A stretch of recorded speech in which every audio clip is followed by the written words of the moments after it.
Okay, now that you have a couple series, types of series under your belt, it's okay to start comparing them and start to get a little bit more creative on how you use the convergence tests that we've seen so far. So at this point, you should know what is a geometric series and when it converges, what is a telescoping series and when it converges. Same for the harmonic series, piece series, and how to test some series with the integral test.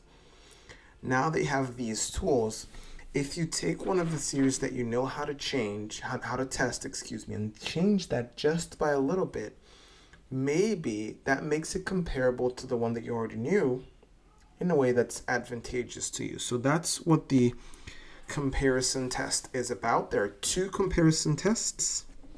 There's the direct comparison test, which is this one, and there's the limit comparison test that I'll talk about on a separate video. But basically, you have two series to think about. Maybe let me use colors to make this super clear. You have the series, which is the sum of an, and right here I'm saying that you have another series that's bigger. That's the sum of the bn's from 1 to infinity. Again, doesn't really matter if n is 1, if n is 7, if n is 14, if n is 3,972. Doesn't really matter. As long as we're taking the same n's here and we're comparing apples to apples, we're fine. So let's say that we know that bn converges. Let's say that we know bn converges. Let's see what that looks like in a graph.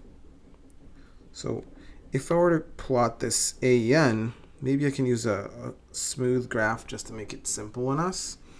And so let's say starting at 1, you can use rectangles if you want to make it super clear. If this is the graph of an, I just want to use a smooth curve to make it easier for me. And we know that the bn's are bigger, so it's going to be slightly bigger. So the area, or the sum of the bn's, is going to be related to the green area, which by this rule here is bigger than the blue area. So if bn is some finite number, so like some s2 that's not infinite, right? Then because this is smaller, an is smaller, then this also has to be finite. So this is that first bullet point. If the big series converges, then the small series also converges. This is kind of makes sense. Now with the same sketch, let's think about it the other way around. What if an diverges, right? Now the small series, if an actually equals infinity, right? It's too big. The blue area is too big. It's infinity. Then bn has got no other choice because the bn's are even bigger. Then they also have to add up to infinity.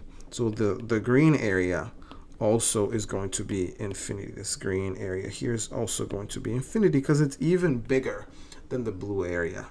So when the small series diverges, the big series also diverges. Stop here, think about it for a second, wrap your head around this, because after this we're going to solve a few examples, and understanding this logic here is going to be super important. It's also very important that you have series of positive terms again. This is something that's shown up a couple of times. We're going to talk about series that are not positive in a little bit in a couple of videos, but for now, just imagine they're always positive so that you have this sort of squeeze factor with the x-axis, so that the x-axis is acting as this sort of stoppage here that the graph or the plot of the series of the terms of the sequence that you're adding can't go past. So the squeeze theorem factor here is really important. All right, so with this in mind, let me go ahead and solve a couple of examples. When I look at problem A here, first read the example. It doesn't tell me which test to use. I have to be creative and use it myself and use the test, whatever test works for me myself. And this is where this part of the content in Calculus 3 becomes so hard, You have to be a little more creative than usual. So if I didn't have this 9 here, this would be 1 over n squared. It's a p-series. It's something that I've seen multiple times before. So I wish I didn't have that 9. And if I didn't have that 9,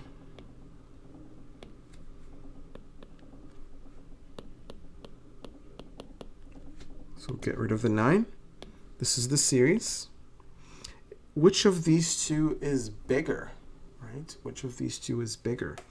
I'm taking 1 and dividing by a certain number. Taking 1, dividing by a certain number. Which of the two is bigger? This one is bigger, like this. The right one is bigger because I'm dividing by a smaller number, right? Isn't that correct? N squared plus 9 is bigger than n squared. So 1 over n squared plus 9 is less than 1 over n squared. And now all of a sudden, both series have positive terms, right? All of a sudden, I know that 1 over n squared converges. Why do I know it? Because it's a p-series with p equals 2.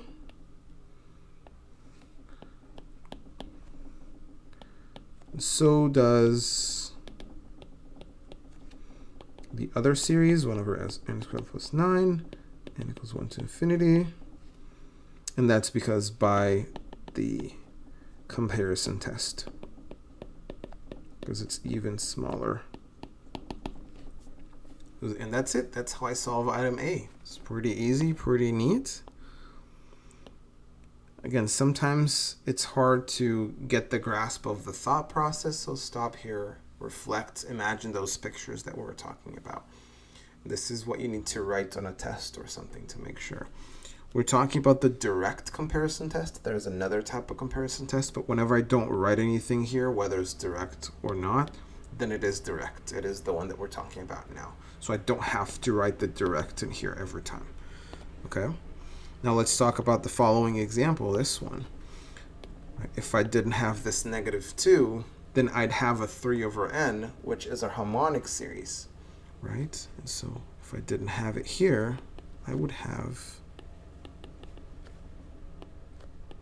let me write this first. If I didn't have that 2, right? I'd have this. Which of these two is bigger? This has a smaller denominator. N minus 2 is less than n. And so that means this is bigger because we're dividing by a smaller number. And this one, on the other hand, is 3 times n 1 to infinity times 1 over n. And this one diverges. Why? Gotta say why every time, because this is the harmonic series. It's 3 times the harmonic series, so that's also divergent. 3 times infinity, right? This is infinity. 3 times infinity is still infinity. And since this diverges, this is infinity, and this is even bigger. So if the right one is infinity and the left one is even bigger, the left one also is infinity, and so the given series diverges by the comparison test. You have to say those things. You have to argue on your tests, exams, problems, so your teacher, when they read this, they know that you know what you're talking about. Or maybe if you make a mistake in between, they know you got the logic down, you get some partial credit or something like that. You always have to explain your reasoning. It's always a good idea, unless you're explicitly told not to. So that was A and B. Let's talk about the other two that I have here. Look at this one. Let's talk about C for a second. So C, if you look at it a little bit, if I were facing this problem from scratch in a test or something, it'd take a lot longer than I'm going to take with it right here. But I can see that the arctangent, I've just solved a problem like this. I solved a problem like this just a few minutes ago.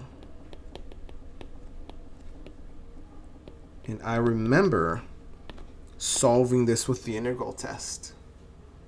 And I remember that this converged. So if I made the denominator bigger, then I made the whole thing smaller. And since this is a finite number, I don't know, like a 5 or a 10, they all of these numbers add to a certain value, then so do these, because they're even smaller. So there's no way this is infinity. And I'll say since the series on the right-hand side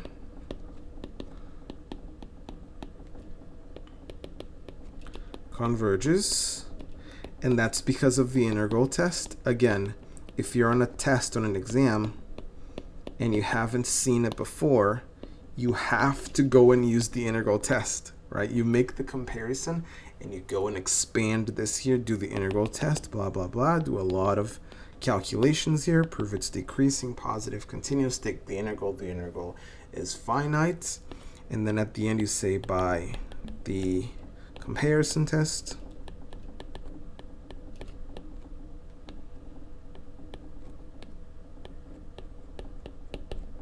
so does the given series. If you go on your exam and write only what's in blue here on an exam, you're not going to get the whole, all points that you have, that you should, right? The full points for the test, for the question, because you would still be lacking the integral test. So you need to write the integral test on exams, on homework, and stuff like that. And let's talk about D for a second. D is not bad. D is super quick. So D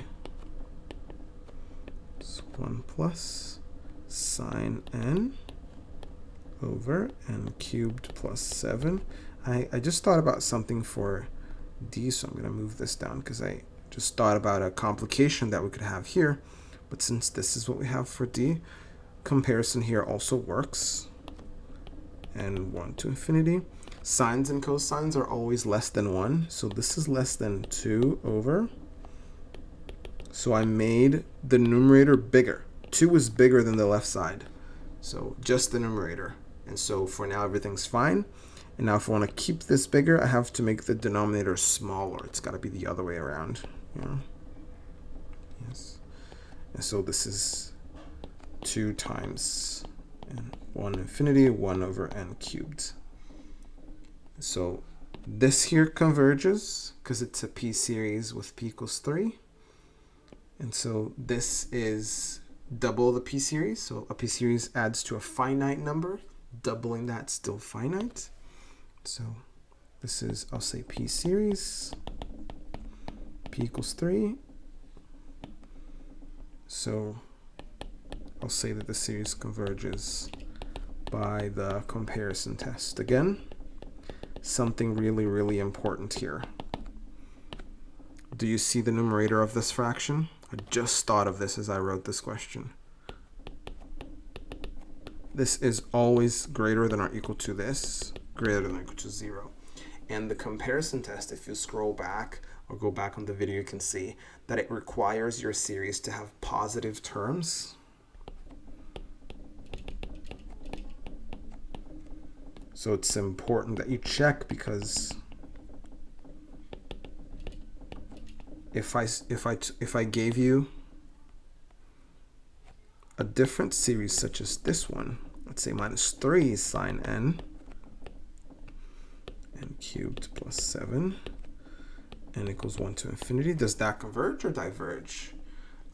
I would expect it to still converge. I would expect it to, but this time the comparison test doesn't apply. It does not, because this thing is negative at times. 1 minus 3 sine n is negative a couple times, because sometimes the sine of n could be 1, and whenever it is 1, then this is 1 minus 3, so the comparison test doesn't apply because you have negative terms. So you have to be careful, and maybe you have to use a different kind of test. Okay, going to talk about this later.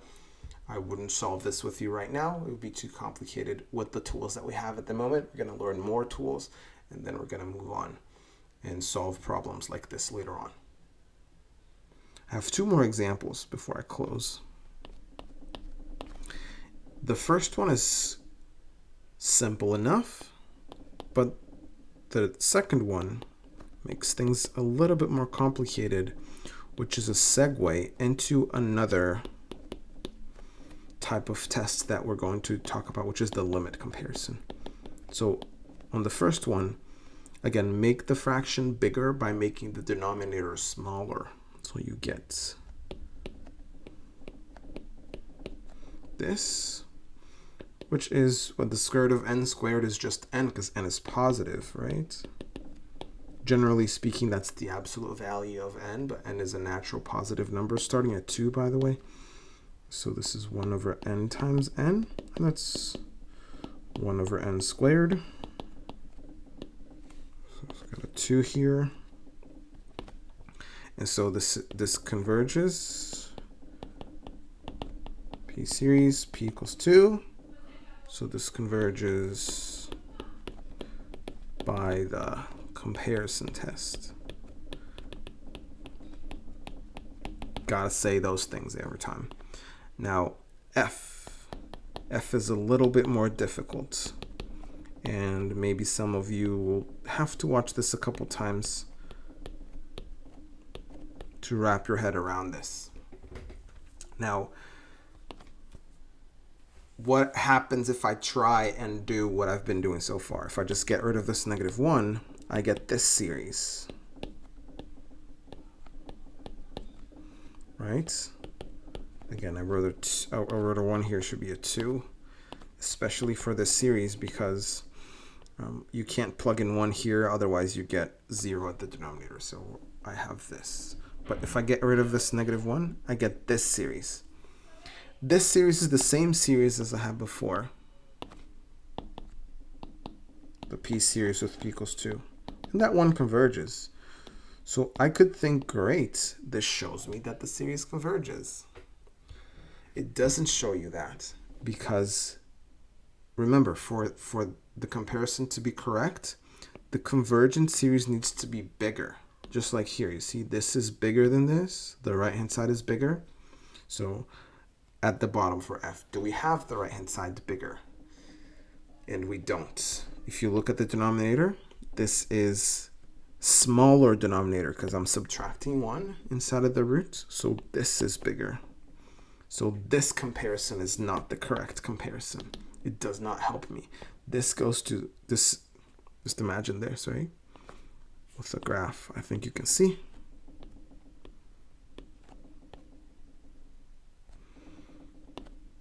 Your series on the right side, which is the sum of 1 over n squared, is this red area.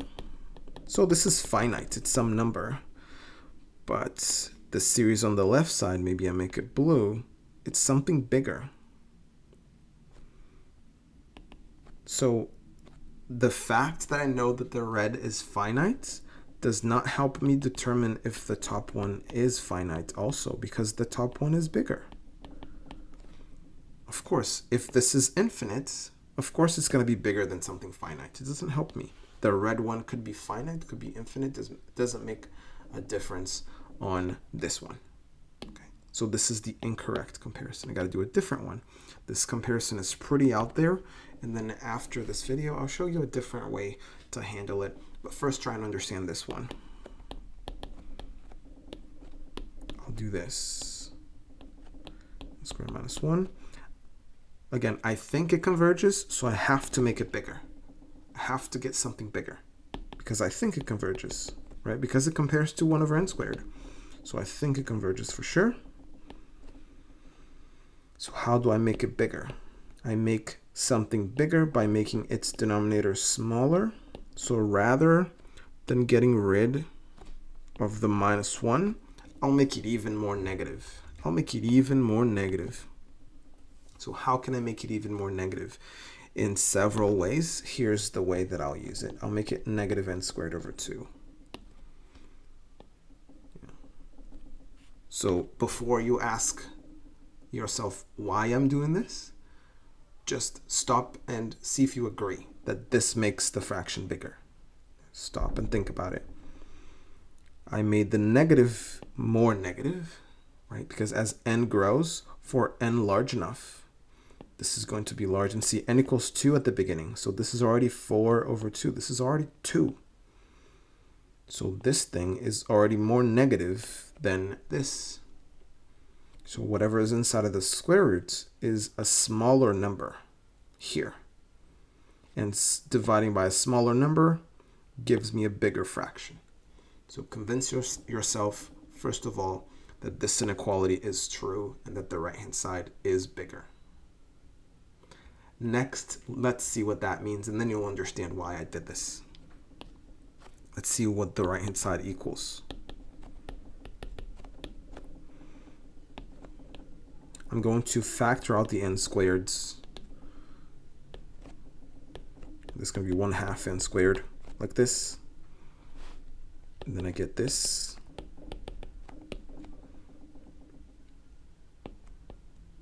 N times the square root of 1/2. I don't really care about simplifying this. I put 1 square root for each of those two numbers multiplying. So the square root of n squared is just n. So this becomes, I can bring all of this out.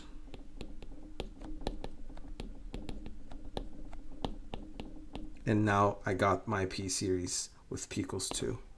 So this is why I did this. I made an n squared so I could combine these. And then I got this number that comes out of the integral, out of the series, out of the summation, and doesn't make a difference in whether the thing is finite or infinite. This is a finite number. It adds up to a certain thing. Multiplying that by whatever number doesn't change that. So I can say this converges.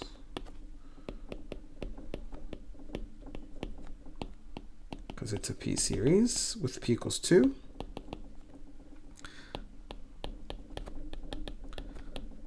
And so the given series converges by the comparison test. So this last comparison here is pretty wild. It's pretty out there. And you got to stop and think about what I did for a while. So make sure that you understand, because in a test or an exam, I may ask, or your teacher may ask, use the direct comparison for sure, and then you have to use it. But again, in a future video, I'll show you a different way to handle this with the limit comparison test.